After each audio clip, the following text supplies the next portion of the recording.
Hello दोस्तों, स्वागत है आप सभी का एक बार फिर से ड्रीम वर्ल्ड के चैनल पर। तो दोस्तों ये वीडियो पार्ट 3 का वीडियो होने वाला है एलिमेंट 3D के सीरीज़ का। और अगर आपने पिछले वीडियोस को नहीं देखा है तो डिस्क्रिप्शन बॉक्स में मैंने लिंक दिया है, आप जाके चेक कर सकते हैं उन लिंक को। और अगर आपने अभी तक हमारे चैनल को सब्सक्राइब नहीं किया है तो फ्यूचर नोटिफिकेशन को पाने के लिए जल्दी से हमारे चैनल को सब्सक्राइब कर लीजिए। तो चलिए वीडियो शुरू करते हैं। और इस वीडियो में मैं आपको बताने वाला हूं कि एलिमेंट 3D में किस तरीके से ऑब्जेक्ट्स को क्रिएट किया जाता है और किस तरीके से ऑब्जेक्ट्स को इंपोर्ट किया जाता है। तो चलिए वीडियो को शुरू करते हैं।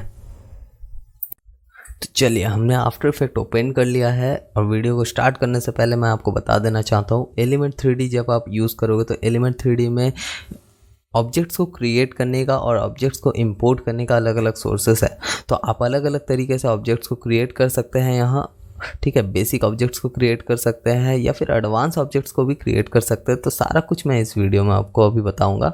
और किस तरीके से आप एनिमेशंस को या फिर आप किस तरीके से ऑब्जेक्ट्स को आप अपने अलग सॉफ्टवेयर्स में क्रिएट करने के बाद या डाउनलोड करने के बाद उसे किस तरीके से आप आफ्टर इफेक्ट में या एलिमेंट 3D में इंपोर्ट करोगे, ये भी मैं कवर करने वाला हूँ इस वीडियो में।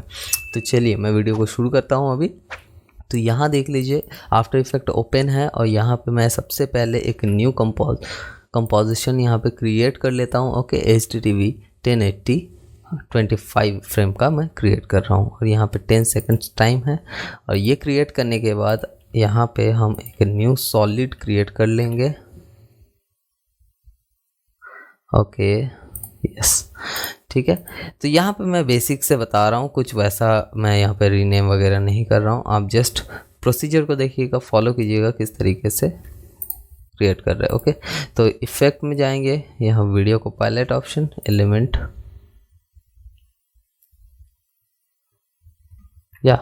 तो यहाँ सीन सेटअप को ओपन कर लेते हैं। और सीन सेटअप को ओपन करने के बाद ये हमारा एलिमेंट 3D का सीन ओपन हो चुका है और यहाँ हम क्रिएट करेंगे, ठीक है। तो यहाँ पे आप देख सकते हो अपना ग्राफिक कार्ड को। तो मैं यहाँ पे GTX GeForce का 1660 ग्राफिक्स यूज़ कर रहा हूँ। तो आप अपना ग्राफिक्स यहाँ से चेक कर सकते हो, ठीक है।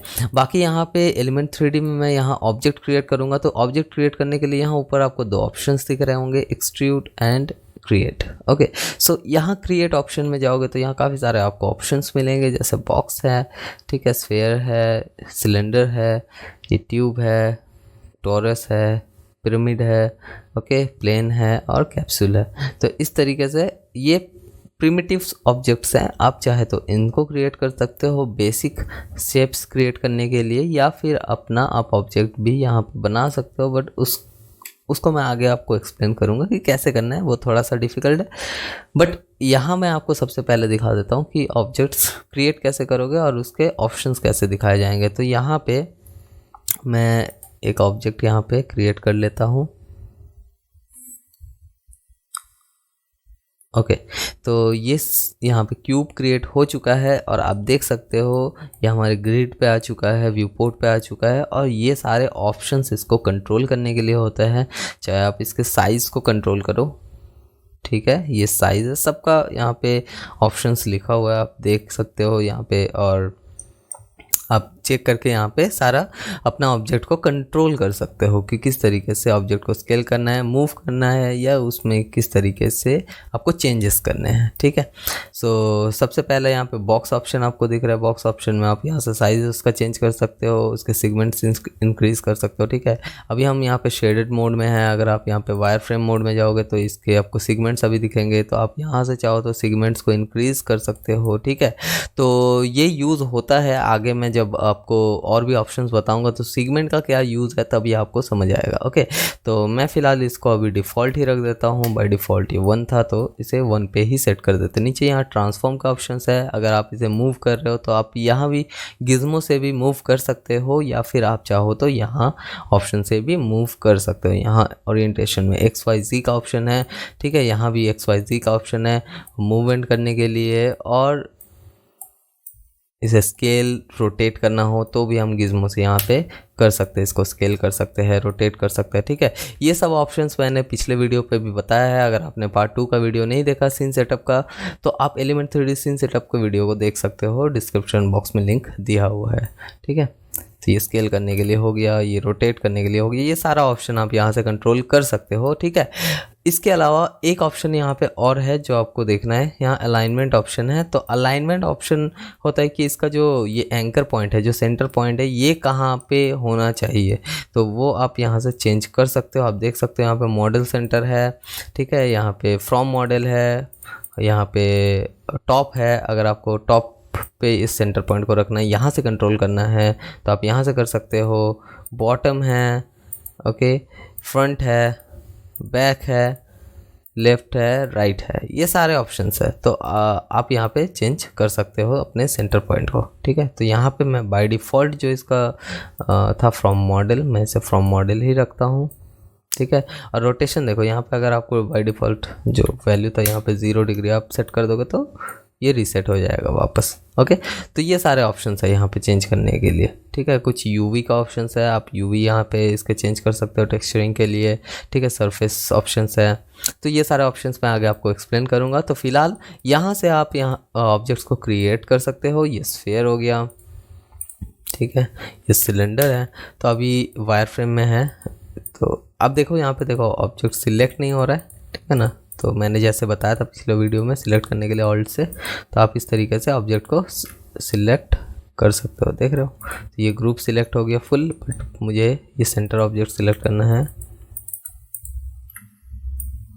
तो इस तरीके से हम सिलेक्ट करके इसे मूव कर सकते हैं, ठीक है। तो ये तो हो गया पहला ऑप्शन ऑब्जेक्ट्स को क्रिएट करने का। दूसरा ऑप्शन है, यहाँ पे मैं इसे डिलीट कर देता हूँ ऑब्जेक्ट्स को, ठीक है।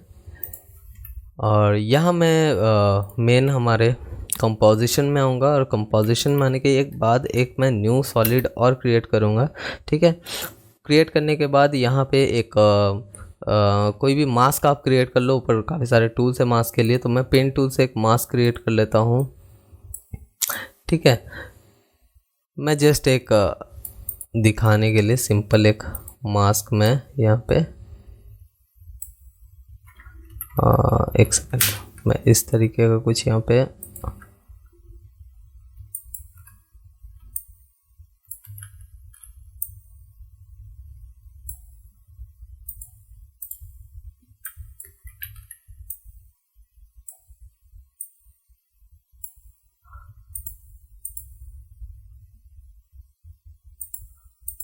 ओके, ठीक है। आप मतलब अपने हिसाब से आप यहाँ पे डिज़ाइन बना सकते हो। मैं जस्ट अभी बेसिक आपको दिखा देता हूँ।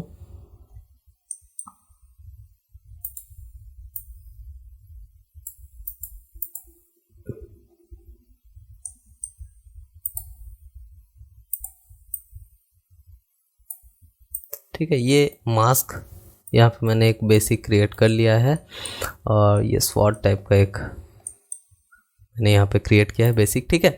तो इसमें मेरा मास्क है इस लेयर पे, तो यहाँ पे रीनेम कर देते हैं इसको मास्क। और ये हमारा एलिमेंट 3D का लेयर है, तो इसे एलिमेंट 3D हम नेम दे देते हैं। अब हमारे एलिमेंट 3D के लेयर पे जाएंगे, एलिमेंट 3D के सेटिंग्स में जाएंगे, यहाँ कस्टम लेयर का ऑप्शन है, कस्टम लेयर का ऑप्शन में जाएंगे, और यहाँ पे कस्टम टेक्स्ट एंड मास्क दिया हुआ है। तो यहाँ पे ऑप्शन में जाने के बाद यहाँ पाथ लेयर, हम जो मेरा मास्क का लेयर है मैं उसे सिलेक्ट कर लेता हूँ। तो यहाँ पे टोटल आप 15 लेयर्स को सिलेक्ट कर सकते हो।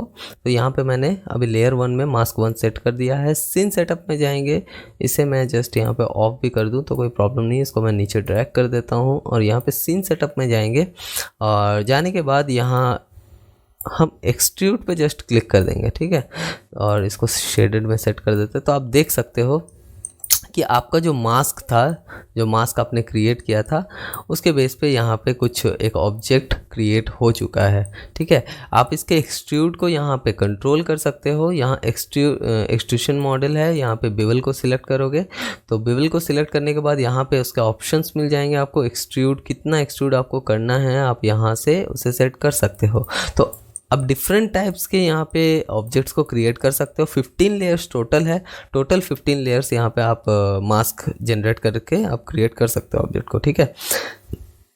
ये एक्सपेंड करने के लिए ऑप्शन है, ओके ये कर्व है।